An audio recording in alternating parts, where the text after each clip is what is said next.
여러분 안녕하세요. 다음 사회 시간에는 이제 삼국의 성립과 그 발전 과정이 어떻게 됐는지 알아보도록 하겠습니다. 여기서 말하는 삼국은 바로 고구려, 백제, 신라를 이야기하는 거죠. 그 발전 과정 중에서 어떤 나라가 가장 어떤 시기에 강했느냐를 나타내는 걸 우리가 무엇이라고 하냐면 바로 전성기라고 하는데요. 이거의 사전적인 의미는 어느 집단의 힘이 가장 강하던 시기, 쉽게 말해서 가장 잘 나갔던 시기가 언제이냐라는 것을 나타내는 것이 바로 전성기입니다. 각 나라의 전성기도 함께 살펴보도록 하겠습니다. 우리가 어떤 시대를 공부하게 되는지 먼저 연대표를 보면서 이야기를 하면요. 물론 이 뒷부분도 당연히 중요한 부분이긴 한데 여러분 우리가 꼭 알아야 되는 부분들은 이 정도 내용이라고 생각하면 되겠습니다. 여기에서 이걸 외우라는 게 아니라요. 여러분들 보면 신라가 가장 먼저 건국이 되었고 그 뒤에 고구려, 백제 순서로 건국이 되었다라는 걸 알 수 있겠습니다. 그 뒤에 부분들은 거기서 중요한 것들만 선생님이 이야기하도록 할게요. 그리고 이걸 하나의 표로 선생님이 정리를 했습니다. 삼국의 발전을 보면 우리가 4세기, 5세기, 6세기로 나누어서 볼 수 있는데요. 각 세기마다 전성기 시대가 다릅니다. 다를 수밖에 없겠죠. 가장 강한 나라가 있으면 상대적으로 약한 나라들이 있을 테니까요. 4세기 때 전성기는 바로 백제인데요. 그때 왕은 근초고왕입니다. 이 왕들의 이름은 한 번씩 들어봤을 수도 있는데 여러분들이 꼭 기억해야 되는 왕들의 이름입니다. 그래서 마한 전 지역을 통합했다라고 했는데 우리가 이 삼국시대 되기 전 여러 나라가 있었다고 했죠. 그 중에서 보면 삼한 중에서 서쪽에 있었던 마한 지역입니다.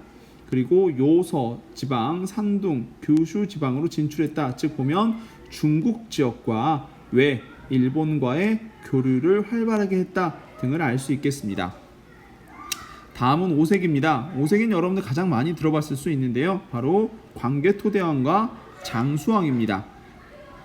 이 두 왕은 이제 광개토대왕의 아빠고요. 장수왕의 아들인데 평양천도라는 것은 수도를 옮겼다는 거고요. 한성 함락시켰다라는 거. 그다음에 한강 유역을 장악했다. 가장 넓은 땅을 차지했다라고 해서 이제 광개토대왕인데 이 광개토대왕은 죽은 뒤의 이름입니다. 죽기 전에는 영락대왕이라고 했고요. 살아있을 때 그랬고 사실 광개토대왕은 이제 줄임말이고 더 긴 말은 원래는 국강상 광개토경 평안호태왕이라고 했습니다. 그래서 호태왕이라고 했는데 보통 우리가 광개토대왕을 가장 많이 쓰죠. 그리고 장수왕을 얘기하자면 장수왕은 왕들 중에서 가장 오래 살았습니다. 97살. 엄청나죠? 네, 다음은 이제 6세기입니다. 6세기는 이제 백제 고구려가 나왔으면 다음은 신라인데요. 신라의 전성기 왕은 진흥왕을 기억하면 되겠습니다. 그래서 여기서도 보면 한강 유역을 정복을 했고요. 함경도 지역을 진출하고 동쪽 위쪽으로도 진출한 겁니다. 그리고 아래쪽 왼쪽에 있던 이 대가야, 가야를 정복해서 신라로 이제 유입시켰다라는 것까지 기억하면 되겠습니다. 그럼 지금부터는 각 나라별로 천천히 살펴보도록 할게요. 먼저 백제입니다. 백제는 고구려 왕자인 온조라는 사람이 남쪽으로 내려와서 세운 나라인데요. 고구려보다 아래쪽에 세운 나라입니다. 그래서 한강 지역에 세웠어요. 근데 이 온조가 누구냐라고 살펴보면 주몽하고 주몽의 아내인 소선호가 있는데요. 이 두 사람 사이에서 태어난 아들들이 비류와 온조입니다. 비류가 형이고 온조가 동생이에요. 그런데 이 고구려 이대로라면 고구려 왕이 됐어야 되는데 뜬금없이 갑자기 백제를 세운 사람이 온조다라고 했잖아요. 왜 그러냐면 이 주몽은 사실 조금 있다가도 나오겠지만 부여에서 도망쳐 왔습니다. 그런데 이 도망칠 때 그 전에 부인이 있었어요. 그리고 그 부인은 임신을 해서 있었고요. 그리고 나중에 찾아옵니다. 유리라는 아이가 찾아와서 내가 당신의 아들입니다 라고 해가지고 증표를 들고 찾아오죠.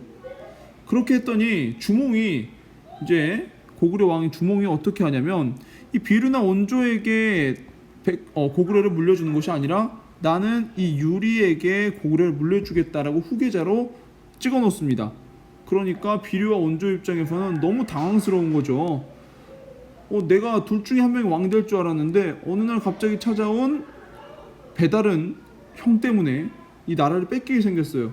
그래서 어떻게 해요? 거기에 대해 실망을 하고 이제 새로운 나라를 세우기 위해서 갔다라고 보면 되겠습니다. 자, 그래서 처음에 이제 온조가 했을 때 처음에 십제라는 이름으로 나라를 세웠다고 하는데요. 뭐 보면 10명을 데리고 갔다고 해요. 그러다가 이제 백제로 나라 이름을 바꾸었다 보면 이제 두 가지 정도의 의미가 있는데 여러 이제 10명에서 100명이 됐다 뭐 이런 이야기도 있고 또 이제 백성들이 많이 즐겁게 하는 그런 나라, 백성을 많이 다스리는 큰 제국이라는 의미로 이런 것도 있습니다. 그건 이제 알고 넘어가면 될 것 같고요. 이제 이 지도를 살펴보도록 할게요. 이 지도는 백제 전성기 4세기 근초고왕 때 지도입니다. 그래서 보면 이제 백제가 가장 넓은 땅을 차지했을 때 그런 지도예요. 자, 파란색은 근초고왕이 진출, 즉 정복 활동을 활발하게 했던 지역입니다. 그래서 이제 위쪽, 북쪽으로도 갔고요. 이제 아래쪽으로도 이제 가야와 신라 쪽도 많이 압박을 하기도 했죠. 그리고 보면 중국과도 교류를 했고요. 왜?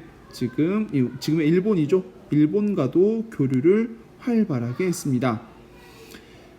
그런데 여기에 선생님이 한 가지 이야기해 줄 것이 있어서 여기다 선생님이 기록을 했습니다. 중국과 외와 이 교류를 하는데 이 백제가 369년에 외왕, 즉 일본의 왕에게 칠지도라는 가지가 7개 달린 검을 하사를 합니다. 근데 거기에 이 칠지도 명문 거기에 이제 기록이 되어 있는 건데요. 이렇게 내용이 기록이 되어 있습니다. 근데 이걸 보고 일본은 백제에서 일본에게 이제 검을 상납했다, 자기에게 검을 갖다 바쳤다라고 주장을 하는데 이 무슨 말도 안 되는, 그죠? 그래서 여기 글에 보면 이런 글이 나와 있는데 일단 칼을요 아랫사람이 윗사람한테 선물하진 않습니다. 그죠? 근데 그것도 그렇고 여기 명문을 보면 가장 마지막을 보면요. 외왕을 위하여 만든 뜻을 받들어 후세의 길이 전하여 보여라 라고 되어 있습니다. 그러니까 내가 니네 외나라 왕을 위해서 내가 만들어서 주니까 이거 진짜 좋은 거니까 후세의 길이 간직해라 이런 의미로 준 거죠. 이거 진짜 좋은 거니까 자 받아주십시오가 아니란 얘기입니다. 그래서 그 부분을 여러분들이 판단해 보세요. 그죠? 일본이 그런 주장을 하고 있는데 말이 안 된다 라고 할 수 있겠죠.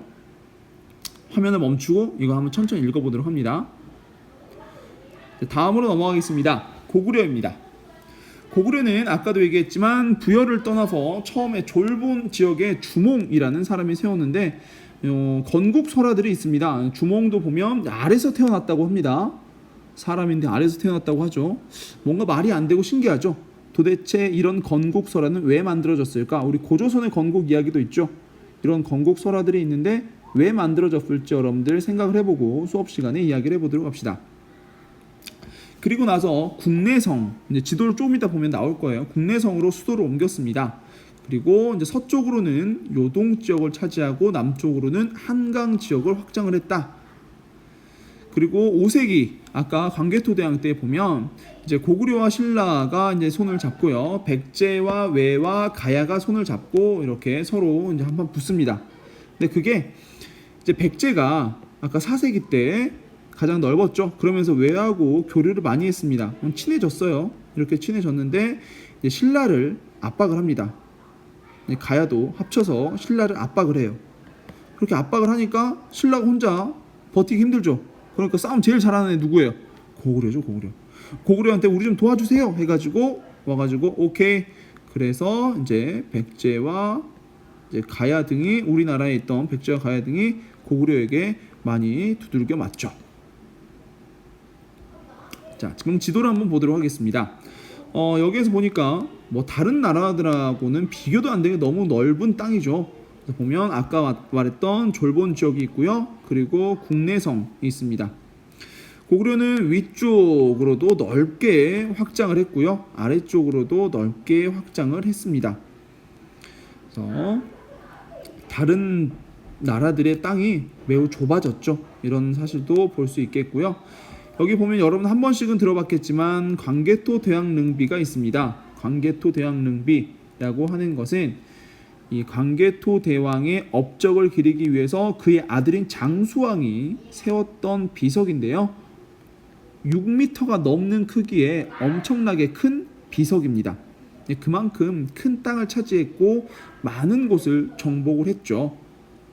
그런데 광개토 대왕은 이제 39세의 나이로 일찍 세상을 떠납니다. 이만큼 고구려가 많은 정복 전쟁을 했고 이제 보면 한강 지역까지 모두 다 차지한 이런 사실까지 알 수 있겠네요. 그래서 주로 보면 광개토 대왕은 위쪽으로 많이 이렇게 진출을 많이 했고요. 쪽 지금의 이제 중국 땅이죠. 거기로 진출을 많이 했고 장수왕은 이제 아래쪽으로 많이 이제 땅을 차지했습니다. 다음은 신라입니다. 신라에는 이제 박혁거세라는 사람이 지금의 경주 지역을 중심으로 신라를 세웠는데 박혁거세도 아래서 태어납니다. 네, 이것도 건국설화죠. 네, 그래서 아까 말했던 백제와 이 아까는 처음에 고구려하고 처음에 손을 잡았다고 했는데 이 부분은 이제 고구려가 장수왕 때 남쪽으로 막 이제 압박을 합니다. 백제와 신라를 모두 압박을 해요. 남쪽의 땅을 더 차지하기 위해서. 그러다 보니까 어떻게 해요? 백제하고 손을 합쳐야죠. 그래서 고구려하고 맞서기도 했고요. 6세기에는 법풍왕이라는 왕이 남쪽으로 낙동강을 넘어서까지 이제 가야 지역까지 세력을 넓힙니다. 계속 가야가 나오는데 가야는 백제하고 신라 사이에 껴져 있었죠. 그러다 보니까 백제한테도 두들겨 맞고 신라한테도 두들겨 맞고 그래서 제대로 된 국가로 성장하지는 못했습니다. 그리고 진흥왕 때 이제 백제 연합군과 한강 유역을 차지하게 됩니다. 6세기인데요. 6세기 때 한강 유역까지 차지하고 백제하고 처음 연합해서 이제 고구려가 맞서서 한강 유역을 차지합니다. 네, 그러다가 백제군까지 물리치게 되고 한강 유역을 홀로 차지하게 되죠. 그리고 또 이제 가야를 아예 흡수를 해버립니다. 그래서 가야 연맹이 없어집니다. 보세요. 이제 신라의 전성기 땅인데 원래 이쪽에 있었던 가야가 사라졌죠. 네, 신라가 유입을 했습니다. 그런다고 해서 이 가야에 있던 사람들을 모두 노비로 써버린 건 아니고요. 가야의 왕족이었던 사람들을 뭐 신라의 귀족으로 이렇게 대우를 해준다든지 이런 식으로 좋은 대우를 해주었습니다. 5세기 때 고구려 지도하고는 조금 다르죠. 초록색이 고구려인데 그 전보다는 많이 줄었습니다. 그래서 보면 이 우리 한반도 가장 위쪽까지도 대부분을 신라가 차지하게 됩니다. 그리고 이런 진흥왕 때 보면 이렇게 4개의 비석을 세우게 되는데요. 각각의 이름들이 이렇게 나와 있죠. 그래서 신라의 경계를 나타내는 그런 비석을 세우기도 했습니다. 그리고 또 한 가지 얘기할 거 여기도 보니까 한강 유역을 차지를 했네요. 그렇죠? 가야에 대해서 한번 이야기를 해보도록 할게요. 가야는 처음에 이제 이 변환이라는 지역, 사만 중에 그 변환 있죠? 변환에 12개 작은 나라를 통합해서 세운 연맹 왕국입니다. 그러니까 국가가 되지 않았어요. 이런 가야, 금관가야, 대가야, 아라가야, 소가야, 성산가야, 고령가야 등이 있었고요. 5세기 때 원래는 금관가야가 가장 중심 세력이었습니다. 제일 힘센 친구들이었는데요. 대가야로 중심 세력이 이동하게 됩니다. 5세기 누가 제일 힘이 센 것입니까? 네, 고구려죠. 고구려가 가장 힘이 셌을 때 백제를 이제 침략해서 정복을 하게 되는데 그때 이제 백제가 왜와 또 이제 가야하고 힘을 합쳐서 이렇게 하죠. 그랬을 때 이제 백제 옆에 있던 가야까지 같이 이제 두들겨 맞습니다. 그러다 보니까 이제 금관가야가 더 이상 회복이 안 될 정도로 많이 맞아버려가지고 중심 세력이 대가야로 이동하면서 이제 후기 가야 세대가 오기도 하는데 나중에 문화에 대해서 공부할 때 가야에 대해서 좀 더 살펴보도록 하겠습니다. 그러다가 562년에 신라에 완전하게 흡수가 됩니다. 여기까지 해가지고 삼국시대에 대한 이야기 그리고 가야에 대한 이야기까지 한번 살펴보았는데, 선생님이 이렇게 쭉 얘기를 했는데 삼국시대에는 전성기 때 공통점들이 있습니다. 전성기 공통점. 여러분들이 전성기 때 공통점들, 삼국시대 전성기 때 공통점들을 꼭 몇 가지? 두 가지를 한번 디딤노트에다가 적어올 수 있도록 하기 바랍니다. 그리고 여러분들이 적어온 걸 바탕으로 수업 시간에 좀 더 자세히 살펴보도록 하겠습니다. 자, 그럼 여기까지고요. 잘 보고 정리해서 올 수 있도록